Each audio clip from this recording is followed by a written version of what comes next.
Hey everyone, welcome to Actively Family. We have a little backyard homestead with a flock of 20 chickens. Sometimes we come across a product that does its job so perfectly, we can't help but share it. We wanted to share with you a simple but extremely effective chicken feeder we've been using. A Brute Trash Can with a RentACoop DIY Chicken Feeder. In this video, we'll go over how we put this all together and why we think this is a perfect chicken feeder setup.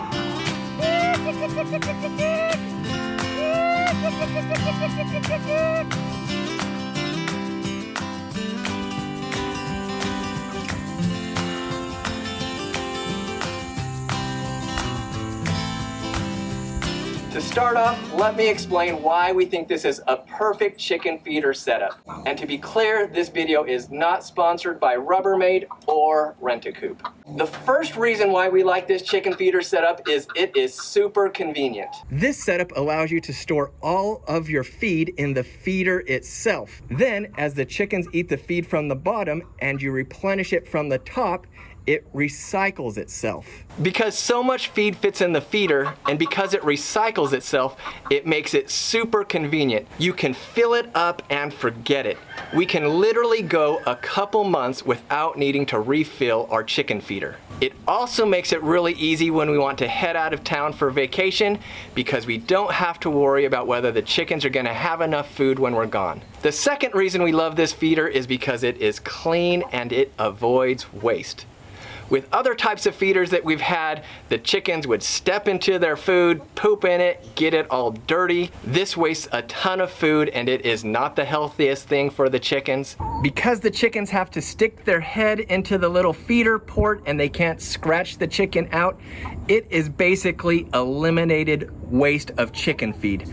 This is not only clean, it is not only healthy, but it saves us a lot of money on chicken feed without the feed getting wasted on the ground. The third reason we love this chicken feeder is it is super easy to put together and it is a very efficient design. The kit comes with everything that you need. Each port comes with a little gasket behind each of the feeders. This keeps it snug and watertight.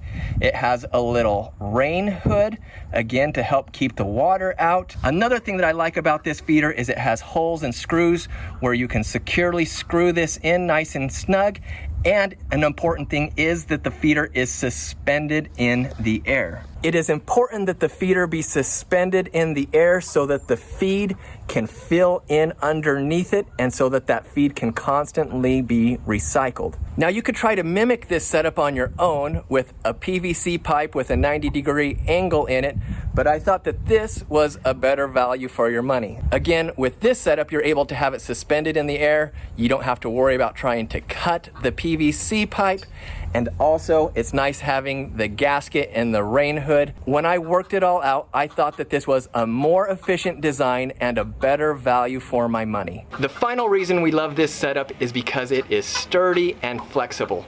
Rubbermaid Brute Trash Cans are practically indestructible, and they also come in a variety of different sizes: 10 gallon, 20 gallon, 32 gallon, 44 gallon, and 55 gallon. So you're gonna be able to find a Brute Trash Can size that will fit perfectly with the needs of your flock. Another cool thing about using the Brute Trash Can is if you want, you can put the setup on a little wheelbase, and then it makes it really easy to move your chicken feeder around. While it is easy for you to push the chicken feeder around while it's on the wheelbase, we haven't had any problem with the chickens being able to push the feeder around when it's on the wheelbase when they're eating out of the feeder. Okay, now that you know why we love this chicken feeder setup so much, let's show you how we put it all together. So the first thing that you're gonna need is a trash can container. We went with a Brute Rubbermaid trash can container, 32 gallon. These are super durable.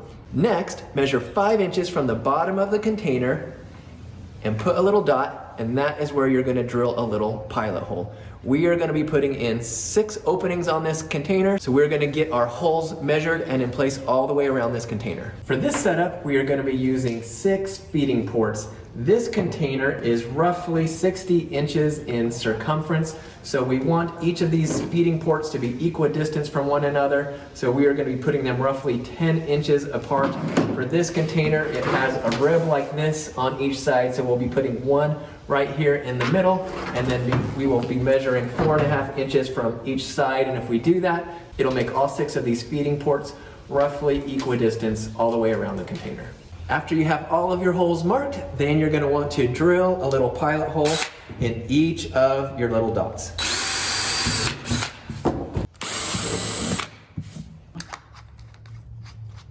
Now comes the fun part. We're gonna put our holes in for the feeding port. For this, we are using a 3 3/4 inch or a 95 millimeter hole saw, and this will go in really easy with these pilot holes.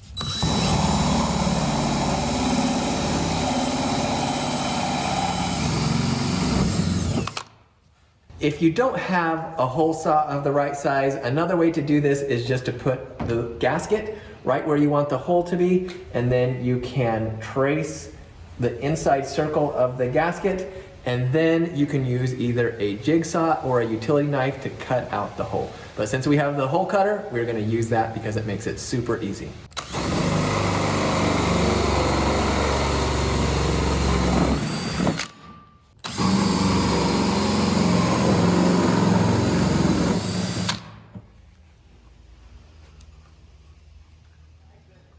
If you're being smarter than me, you will use gloves and eye protection.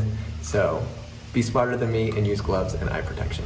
So after you get your holes drilled, there's gonna be a little bit of plastic that you're gonna want to clean up. Obviously, you don't want your birds eating the plastic. So what we have here is a little sanding sponge.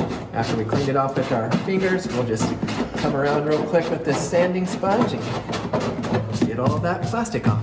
So one good thing about this kit is it comes with this little gasket which helps reduce water from coming into your feed. So what you're going to want to do is slip the gasket over the top of your feed port, and there are already holes pre-drilled into the gasket here, and you're going to want to line up the holes in the gasket with the holes on the port. So do this for all of your feeders.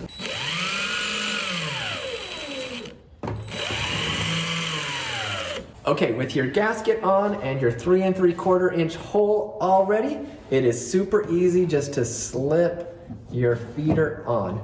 And they have screws to put in 6 holes that go around the feeder. If your container is not at least 1/16 of an inch thick, you should screw it into this little nut that they have. But this container is over 1/16 of an inch thick, so we don't have to worry about this little nut.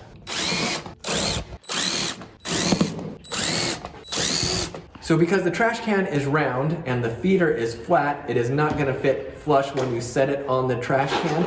But my tip is to do these 2 middle ones first and then do the outer ones last. And then if you do it and you push down when you're putting it in so that the trash can is flat, it'll go right in and it will get you a nice flush grip. After you have all of your feeders bolted in, then you're gonna grab this rain hood and slip it right into place.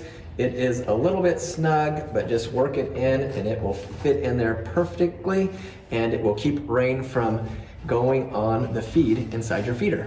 Okay, we got all of the rain hoods in place. I think if I was gonna do this again, I would put the rain hoods on before I screwed this in place, just because they fit really snug and I didn't want to be pushing on the trash can and possibly loosening the grip with these screws in it.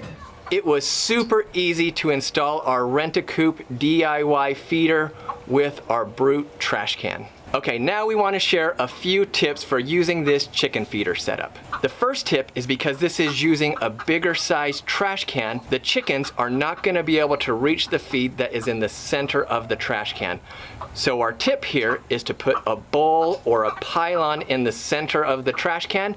That way the bowl or the pylon will push the feed to the side and allow the chickens access to the feed that would normally fall in the center of the trash can. My second tip is when you have one bag of feed put into the container, grab a Sharpie and mark the inside of the trash can so you know exactly how much one bag of feed takes up. After you have your second bag poured in, do the same thing again. This way, when you open up the lid to your trash can, you can easily see how much feed you have in the trash can and how much more you can put in so that it will be full. One thing I did before marking the inside of the container with the Sharpie is I got a damp rag and wiped it out. That way the Sharpie would go nice and clean on the inside of the container. Can I help you? Yeah, you can help.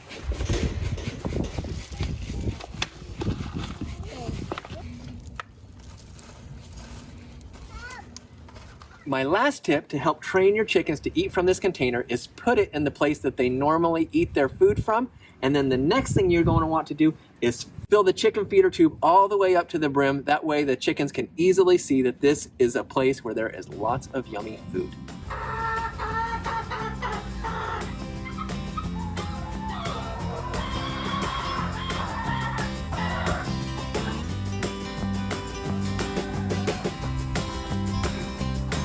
It did not take our chickens any time at all to figure out that there was food in this chicken feeder and to get used to this chicken setup. We have been using this chicken feeder for 10 months now and we could not be happier.